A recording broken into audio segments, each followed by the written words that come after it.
Assalamualaikum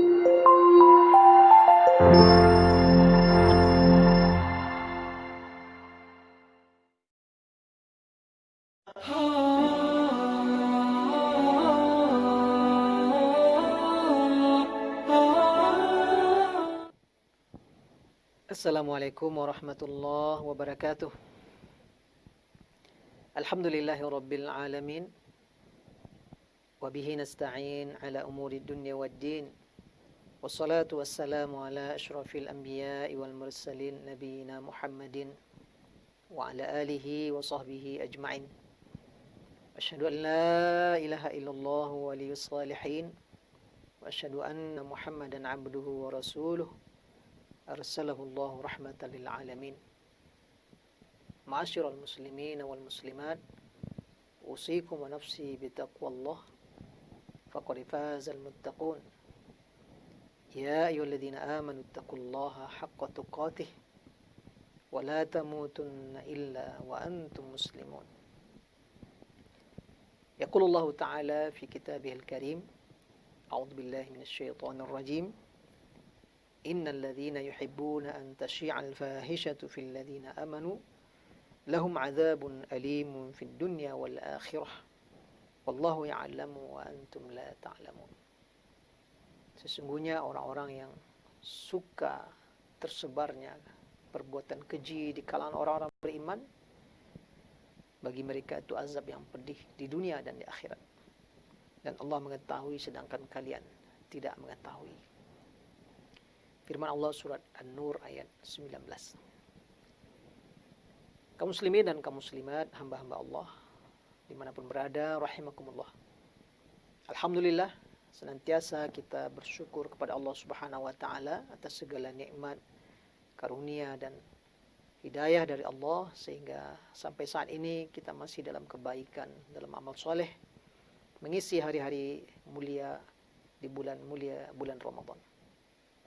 Salawat dan salam untuk baginda Rasulullah sallallahu alaihi wasallam. Allahumma salli ala Muhammad wa ala alihi wa sahbihi ajma'in. Kaum muslimin dan kaum muslimat, hamba-hamba Allah rahimakumullah. Kajian kita Sirah Nabawiyah kali ini temanya adalah Perang Bani Mustalik dan peristiwa fitnah Ibunda Aisyah. Pasca perang Khandaq dan perang Bani Quraidah di tahun ke-6 Hijriah, di ujung-ujung, karena perang Bani Quraidah terjadi di ujung bulan Zulqa'dah, memasuki Zulhijjah, menjelang memasuki bulan Zulhijjah. Sudah akan berakhir tahun ke-6 Hijriah. Maka selepas peristiwa perang Bani Quraidah, Rasulullah SAW mendapatkan informasi bahwa kaum musyrikin dari Bani Mustalik di luar kota Madinah itu mereka ingin menyerang Rasulullah dan menyerang kota Madinah. Ini adalah musyrikin yang tidak jauh dari kota Madinah. Maka mendengar informasi itu Rasulullah SAW langsung mengirim mengirim utusan sampai ke Bani Mustalik, mencari berita, mencari informasi, dan bahkan dapat bertemu dengan pemimpin Bani Mustalik, yaitu Haris bin Abi Dirar. Langsung kemudian utusan Rasulullah ini balik ke Madinah dan menyampaikan Rasulullah benar bahwa Haris bin Abi Dirar telah menggalang kekuatan pasukan, mereka sudah bergerak hendak menyerang kota Madinah. Maka segeralah Rasulullah SAW menyiapkan para sahabat, menyiapkan pasukan, dan mengamanahkan Abdullah bin Umi Maktum memimpin salat di kota Madinah. Dan ini memang kebiasaan Rasulullah SAW. Setiap kali pergi berjuang atau berjihad keluar kota Madinah, beliau tunjuk seorang yang akan memimpin salat berjamaah di kota Madinah. Tidak pernah Masjid Nabawi sepi kosong dari salat berjamaah. Selalu ada yang diamanahkan. Lalu bersama para sahabat Rasulullah berangkat. Waktu itu Rasulullah membawa istrinya Aisyah. Ya, seringkali Rasulullah setiap kali akan pergi keluar kota Madinah, beliau mengundi istri beliau siapa yang akan berangkat menemani dan menampingi beliau pergi berperang atau bepergian. Berangkatlah Rasulullah SAW menuju ke arah pasukan Haris bin Abi Durar, yang pasukannya ini juga sudah bergerak menuju arah sebuah mata air. Dan Rasulullah dengan pasukannya berangkat. Tentu kebiasaan Rasulullah juga dalam berperang adalah ada yang lebih dulu bergerak, mata-mata dan spionasi Rasulullah SAW. Dan sehingga kemudian Rasulullah bahkan pasukannya berhasil membunuh mata-mata pasukan Haris bin Abi Durar.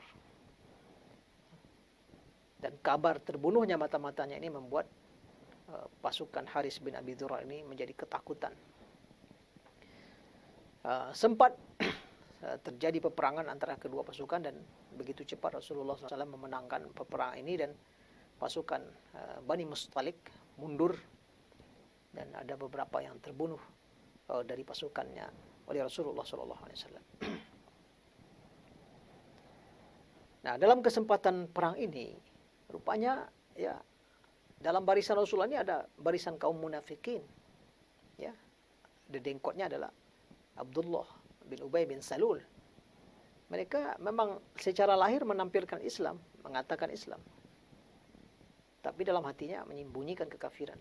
Bukankah mereka yang membuat kerjasama dengan Yahudi Bani Qainuqa, membela Bani Qainuqa, membela Bani Nadir, ya, juga secara diam-diam bekerjasama dengan kafir Quraisy. Rasulullah SAW tentu mengetahui semua manuver-manuver kaum munafikin ini, tapi Rasulullah tidak pernah mau bersikap atau bahkan membunuh kaum munafikin, karena khawatir nanti akan menimbulkan fitnah. Wah, Muhammad membunuh teman-temannya, Muhammad membunuh para sahabatnya. Sebab orang-orang ini secara lahiriah menampilkan keislaman, tapi menyembunyikan kekafiran. Nah, ketika Rasulullah pergi perang menyerang Bani Mustalik yang sudah berniat dan bergerak mau menyerang Madinah, dalam barisan Rasulullah ini ada kaum munafikin. Nah, kerjanya dalam perjalanan perang ini mengadu domba, membuat keributan, ya, di dalam barisan Rasulullah. Bahkan sebelumnya mereka itu kerjanya. Abdullah bin Ubay bin Salul ini, kalau Rasulullah khutbah hari Jumat, menjelang Rasulullah naik ke atas mimbar, dia berdiri nih. Dia berdiri atau duduk di saf yang paling depan, lalu berdiri dan berkata kepada orang di masjid, "Wahai kaum, ini adalah Rasulullah. Inilah Nabi Allah. Saksikanlah bahwa dia adalah Nabi, dia adalah Rasul." Begitu dia pura-pura. Bahkan tidak malu. Pasca perang Uhud, ketika khutbah Jumat pertama Rasulullah setelah perang Uhud. Padahal dalam perang Uhud, jelas-jelas kaum munafikin ini yang keluar dari barisan. Yang berangkat awalnya 1.300 mundur. Tentu ini menggoyang, meruntuhkan semangat juang dan semangat tempur pasukan Rasulullah. Sudah begitu perbuatan mereka menjelang perang Uhud, dan kemudian perang Uhud itu mengalami sedikit kekalahan dalam tanda kutip pasukan Rasulullah. Hari Jumat pertama setelah perang Uhud, dia gitu lagi, Abdullah bin Ubay bin Salul ini. Berdiri atau duduk di saf yang paling pertama. Ketika Rasulullah akan naik mimbar, dia berdiri. "Wahai kaum, ini adalah Rasul, ini adalah Nabi, berimanlah dia kepada dia." Ngambil muka. Sampai ada yang menarik-narik jubahnya. Ya. "Duduklah wahai musuh Allah. Ijlis ya adu Allah." Kata sahabat yang memang kesal melihat perbuatan pura-pura dan pencitraan yang dilakukan oleh kaum munafikin ini. Nah, dalam perang Bani Mustalik ini sama perbuatan mereka. Ketika sahabat Muhajirin dan Ansar sedang istirahat minum, ya, mereka mengadu domba, merebutkan air minum, memanggil, "Wah, ya ma'asyaral Muhajirin, ya ma'asyaral Ansar." Dipecah belahnya pasukan hanya untuk memperebutkan air minum. Ini perangai kaum munafikin yang ada dalam barisan Rasulullah SAW. Kaum muslimin dan kaum muslimat dirahmati Allah Subhanahu Wa Taala, begitulah perilakunya membuat kegaduhan, keributan di dalam barisan, walaupun perang Bani Mustalik ini dimenangkan oleh Rasulullah SAW. Kemudian ketika Rasulullah sudah pulang melewati daerah Muraisi' namanya, itu sebuah tempat tempat mereka istirahat pulang dari Bani Mustalik, lalu melewati Bani Muraisi'. Rasulullah SAW beristirahat dengan pasukannya di sana. Terjadilah peristiwa Ibunda Aisyah kehilangan kalungnya atau perhiasannya.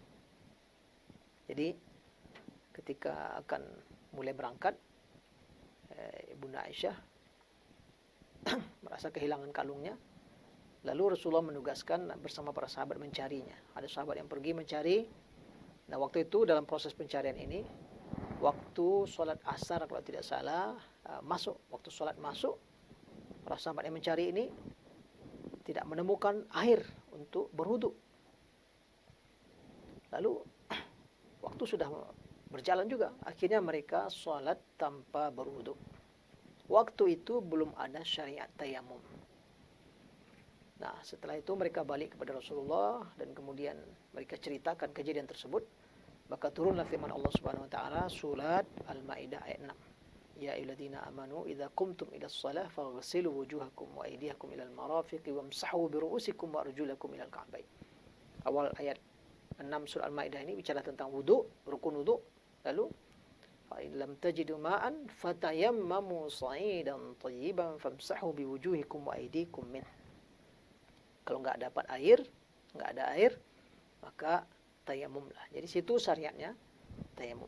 Walaupun pada peristiwa ini kaum muslimin dan kaum muslimat, para sahabat yang sudah terlanjur sholat tanpa wudu, lalu mengadu kepada Rasulullah, melaporkan, lalu turun ayat tayamum, tapi para sahabat tidak mengulang sholatnya. Nah, ini menjadi pembahasan dalam kitab-kitab fikih. Judul khusus dibahas oleh para ulama, dan di antara judulnya adalah Salatu faqidu tahurain, ya. Bagaimana sholat orang-orang yang kehilangan dua perangkat suci. Dua perangkat suci itu wudu nggak bisa, tayamum juga nggak bisa. Itu dalam kitab Said Sabiq Fikih Sunnah ada bab judulnya Salatu faqidu tahurain, ya. Sholat bagi orang yang kehilangan dua sumber bersuci, yaitu air nggak dapat, bertayamum juga nggak dapat. Ini dibahas oleh para ulama dalam kitab fikih. Jadi kalau waktu sudah mau habis, nggak bisa juga wudu, nggak bisa, tayamum nggak bisa, maka syarat ini harus kalah dengan rukun, karena rukun lebih kuat daripada syarat. Maka tetap sholat tanpa wudu, tanpa tayamum. Itu pembahasan dalam kitab-kitab fikih. Lalu kemudian ternyata kan perhiasan Ibunda Aisyah ditemukan. Lalu pasukan akan berangkat, terjadi peristiwa di sini tercecernya Ibunda Aisyah. Dia masih pergi ke belakang, dikira oleh rombongan pasukan Ibunda Aisyah sudah ada di dalam dalam tandu khususnya, karena di dalam tandu tertutup yang biasa diletakkan di punggung unta. Karena Ibunda Aisyah ini badan kecil, ringan, jadi sahabat yang bertugas mengangkat ke atas punggung unta merasa tidak terlalu sekiranya Ibunda Aisyah sudah ada di dalam. Pasukan berangkat, ternyata Ibunda Aisyah ketinggalan. Ya. Rombongan sudah berangkat bersama Rasulullah. Ibunda Aisyah tertinggal, terbaring. Begitu dia datang ke lokasi itu, rombongan sudah pergi. Maka Ibunda Aisyah kemudian membaringkan dirinya dan wajahnya waktu itu terbuka. Nah, ketika itulah lewat rombongan paling belakang Rasulullah yang biasa ditugaskan juga di belakang-belakang, yaitunya Safwan bin Mu'attal, sahabat Nabi yang mulia Safwan bin Mu'attal. Dia kenal Ibunda Aisyah karena dia pernah melihat wajah Aisyah ketika belum bercadar, ketika belum turun syariat kepada istri-istri Nabi untuk memakai niqab, memakai cadar. Begitu dia menyaksikan Aisyah, Ummul Mukminin radhiyallahu anha wa ardhaha, melihat wajah dia langsung kenal, dia langsung mengucapkan istirja, inna lillahi wa inna ilaihi raji'un. Dikiranya Ibunda Aisyah itu wafat, terbaring di situ. Rupanya Aisyah mendengar istirja ini, kalimat innalillahi ini, langsung dia terbangkit dan menutup wajahnya. Maka kemudian Ibunda Aisyah naik ke tunggangan atau ke onta dan Safwan yang menggiring pulang. Dalam posisi seperti inilah Ibunda Aisyah masuk kota Madinah. Ummul Mukminin masuk. Dia di atas onta, Safwan di bawah. Ini menjadi fitnah bagi orang munafik. Tuduhan serong terhadap Aisyah dan Safwan bin Mu'attal. Sekejap saja isu dan berita hoax ini menyebar di kota Madinah. Hanya dengan frame Bunda Aisyah di atas unta, Sofwan di bawah membawa untanya. Ini saja sudah cukup fitnah besar. Nah, ini bisa juga kita pahami kaum muslimin dan kaum muslimat bahwa memang penduduk Madinah itu secara umum mereka bersih, ya, terjaga secara umum ya. Sehingga potret seperti itu saja bagi mereka sudah aib begitu. Ya. Bukan boncengan berdua di atas unta. Ya, jangan kita sangka Aisyah dengan Sofwan boncengan berdua di atas unta, itu enggak ada terjadi. Sofwannya di bawah, untanya Aisyahnya di atas. Tapi mereka datang berdua masuk kota Madinah begitu. Ini sudah dianggap fitnah, sudah dianggap serong. Bagi kita hari ini, laki-laki bawa sepeda motor, bonceng perempuan lain, biasa saja. Nah, mereka laki-lakinya di bawah, perempuannya di atas unta, itu saja sudah menjadi sebuah fitnah besar. Ini menunjukkan pergeseran nilai, ya, pergeseran nilai yang sangat jauh, jarak nilai yang sangat jauh. Nah, ini menyebar isu dan menjadi fitnah terhadap Ibunda Aisyah, rumah tangga Rasulullah SAW. Satu persatu para sahabat terpapar isu hoax ini, ya. Bahkan kemudian juga sampai kepada diri Rasulullah SAW, sampai hampir sebulan Rasulullah menjaga jarak dari Ibunda Aisyah. Aisyah sendiri selaku wanita yang sangat-sangat tak ikut dengan dinamika masyarakat, sangat tertutup, sangat lugu, sangat terjaga, sangat suci. Tidak tahu itu bahwa dia sedang digosipkan, nggak tahu bahwa dia sedang difitnah. Udah berhari-hari dia pernah tahu. Baru ketahuan ketika dia sedang akan buang hajat didampingi oleh pembantunya. Pembantunya kelepasan mulutnya bahwa Aisyah ini sedang difitnah, dituduh yang bukan-bukan. Yang ini membuat kemudian Ibunda Aisyah, Ummul Mukminin, menjadi sakit demam. Ya, sampai dia mendatangi ayahnya Abu Bakar dan ibunya. Betul-betul berat fitnah yang menimpa Ummul Mukminin Aisyah radhiyallahu anha. Nah, baru kemudian Allah Subhanahu wa taala menurunkan ayat yang akan dibaca sampai hari kiamat, mensucikan Ibunda Aisyah selaku salah seorang wanita terbaik di dunia, ya, sama dengan istri Rasulullah Khadijah, sama dengan Maryam, sama dengan istri Fir'aun Asia, sama dengan Fatimah putri Rasulullah SAW, wanita-wanita terbaik di akhirat kelak.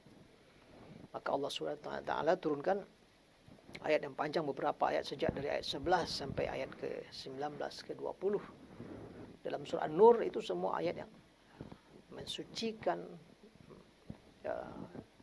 dan memastikan bahwa Ibunda Aisyah Ummul Mukminin seorang wanita yang suci dan terpelihara. Allah Subhanahu wa taala mengatakan, innal ladzina ja'u bil ifki usbatun minkum. Orang-orang yang mendatangkan isu hoax, fitnah, ya, tuduhan fitnah, itu bagian juga dari kalian, kata Allah Subhanahu wa taala. La tahsabuhu syarrul lakum bal huwa khairul lakum. Jangan kamu kira buruk bagi kamu, itu baik. Dengan itu Allah angkatkan derajat Bunda Aisyah. Allah ungkap orang-orang munafik. Allah naikkan orang-orang yang beriman. Likulli imri'in minhum maktasaba minal itsm. Siapa yang terlibat dalam menyebarkan isu-isu negatif, ya, fitnah-fitnah, hoax ini, masing-masing akan menanggung dosanya. Walladzi tawalla kibrahu minhum lahum adzabun adzim. Ya. Orang-orang yang menanggung dosa yang paling besar, bagi mereka azab yang paling besar nanti. Nah, ada sepasang suami istri, sahabat yang paling mulia, terbebas, selamat dari hoax ini. Mereka luar biasa, dengan hanya menggunakan logika sederhana, tapi mereka diselamatkan Allah dari korban fitnah dan tuduhan ini. Yaitunya Abu Ayyub Al-Ansari dan istrinya Ummu Ayyub Al-Ansari. Ya, suami istri ini nyaris hampir saja terpapar pula isu negatif tentang Bunda Aisyah ini, gosip yang tak benar ini. Tapi Ummu Ayyub punya logika yang sangat sederhana tetapi selamat. Dia tanya kepada suaminya Abu Ayyub, wahai Abu Ayyub, jika seandainya engkau yang Sofwan bin Mu'attal, berani enggak engkau selingkuh dengan istri Nabi? Nah, itu pertanyaan Ummu Ayyub pada suaminya. Kata suaminya, wallahi, Demi Allah saya nggak akan berani melakukannya. Jadi Ummu Ayyub bertanya kepada suaminya. Suaminya langsung, nggak mungkin saya akan mengkhianati istri Rasulullah. Berarti mengkhianati Rasulullah. Lalu apa kata Ummu Ayyub? Sofwan lebih baik dari engkau. Sofwan lebih mulia dari engkau. Kalau orang seperti engkau saja nggak akan berani melakukan, apalagi Sofwan. Dia lebih mulia dari engkau.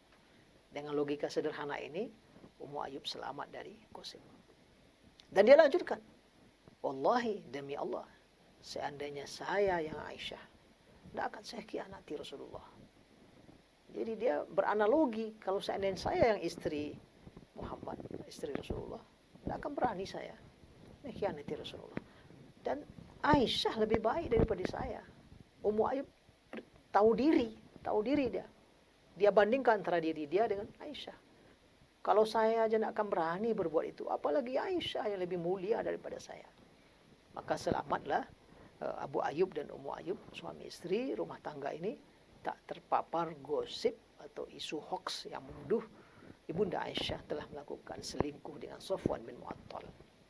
Apalagi kemudian memang turun ayat-ayat yang memastikan kesucian dan tingginya kehormatan diri Ibunda Aisyah. Dan ini menjadi kebanggaan Ibu Aisyah di hadapan ibu-ibu kita yang lain, ummahatul mukminin yang lain. Ya, beliau merasa bangga karena Allah Subhanahu wa taala yang menurunkan ayat dari atas langit yang 7 untuk memastikan sucinya dirinya dan terhormatnya dirinya. Ini menjadi kebanggaan Ibunda Aisyah dibandingkan ibunda kita yang lain, istri-istri Rasulullah yang lain. Nah, kaum muslimin dan kaum muslimat hamba-hamba Allah yang mulia, dengan turunnya beberapa ayat dari surah An-Nur, selesai juga kemudian fitnah yang menerpa rumah tangga Rasulullah SAW yang nyaris membuat beberapa sahabat termakan isu ini dan jatuh pula kepada kesalahan dan dosa menyebarkannya kepada orang lain. Dari penggalan kisah sedikit ini juga bisa beberapa pelajaran dan hikmah kita ambil. Yang pertama adalah perjuangan umat Islam tak pernah berakhir. Karenanya mesti selalu siap siaga untuk berpindah dari satu kerja kepada kerja yang lain. Belum hilang letihnya perang Khandak. Rasulullah SAW 27 hari dikepung. Sebelum dikepung 27 hari, berhari-hari pula membuat parit dan khandak.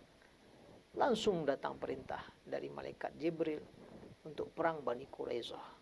Baru mau mandi Rasulullah SAW, sudah disuruh bangkit oleh malaikat Jibril, tidak meletakkan senjata dan tidak membuka baju perang. Karena para malaikat melanjutkan perang. Maka Rasulullah dan para sahabat siap. 25 hari mengepung Bani Quraisyah. Mungkin belum selesai ceritanya. Baru selesai mengeksekusi. Di ujung bulan Zulqa'dah baru selesai. Awal Zulhijjah sudah datang pula ancaman dari kaum musyrikin Bani Mustalik menghendaki kemudian Rasulullah menyeru lagi para sahabat untuk berangkat. Jadi tak pernah berhenti ini, ya. Perjuangan demi perjuangan, berpindah dari satu permasalahan ke permasalahan berikutnya, dan bahkan satu perjuangan kemudian menghadirkan beberapa permasalahan baru yang juga lumayan membuat kelelahan. Pulang dari perang Bani Mustalik, terjadi peristiwa hadisul ifki, fitnah yang menerpa. Nah, ini menjadi pelajaran bagi seluruh para dai, para aktivis dakwah, bahwa memang istirahatnya para pejuang itu adalah ketika salah satu kakinya sudah menginjak tanah surga. Disitulah ar-rahah, disitulah istirahat. Kemudian yang ketiga dari peristiwa perang Bani Mustalik dan peristiwa hadisul ifki juga kita temukan dan kita baca hukum fikih yang muncul, ya. Karena dalam setiap peristiwa ayat juga turun, dan setiap kejadian ayat Allah SWT turun. Turunnya syariat tayamum pada perang sepulang dari perang Bani Mustalik menunjukkan betapa Islam adalah agama yang mengakomodasi kesulitan, mengakomodasi suasana dan situasi yang dihadapi oleh hamba-hamba Allah Subhanahu wa taala. Bila kita solat tidak sanggup berdiri, datang rukhsah untuk solat duduk, ada rukhsah untuk solat sambil berbaring, separah-parah situasi dengan isyarat. Dalam situasi tak bisa berwudu, Allah datangkan syariat tayamum. Itulah keindahan dan keagungan syariat Islam. Ada ruang-ruang rukhsah di sana untuk tetap hamba-hamba Allah SWT bisa beribadah yang maksimal. Bahkan pada tahapan tertentu kemudian berwudu dan tayamum pun tak bisa dieksekusi, juga syariat Islam memberikan ruang-ruang toleransi selama kondisi darurat itu sedang ada. Kita hari ini mengalami kondisi darurat COVID, ya. Sholat berjemaah dari rumah, dari masjid, dari rumah Allah dipindahkan ke rumah. Sholat Jumat sementara juga dihentikan. Sebentar lagi sholat Idul Fitri pun tidak memungkinkan untuk kita lakukan karena kemudaratan yang besar yang akan menghadang kita bila berkumpul beramai-ramai yang tak bisa dibatasi. Tentu kita terima bahwa pada waktu suasana rukhsah, Allah sangat senang rukhsahnya diambil. Pada waktu suasana azimah, dalam suasana standar, maka standar yang ketat lebih suka juga Allah ambil. Ini sebuah ketinggian, keindahan, keagungan ajaran Islam. Dalam berwudu pun ketika suasana dingin atau bahkan suasana tertentu, Rasulullah SAW mengajarkan kita tidak membuka sepatu. Kita dibolehkan menyapu sepatu, menyapu kaos kaki. Bagi orang yang mukim boleh 1 hari 1 malam. Bagi orang yang musafir diberi waktu sampai 3 hari 3 malam. Begitulah indah dan agungnya syariat ajaran Islam. Nah, ini dalam peristiwa ini satu persatu syariat Allah Subhanahu wa taala juga turun. Terakhir, pelajaran bisa kita ambil, hati-hati dalam menebar berita. Allah memberikan ancaman bahaya. Innal ladzina yuhibbuna an tasyi'al fahishatu fil ladzina amanu lahum adzabun alim fid dunya wal akhirah. Orang yang suka tersebar berita buruk bagi umat Islam, bagi kaum muslimin dan kaum muslimat, ya, belum jelas kejadian, tak menyaksikan dengan benar, apalagi terkait aurat, terkait kehormatan, terkait kemaluan, terkait perbuatan yang akan mendefinisikan dosa besar, tuduhan orang berzina, tuduhan orang berbuat selingkuh.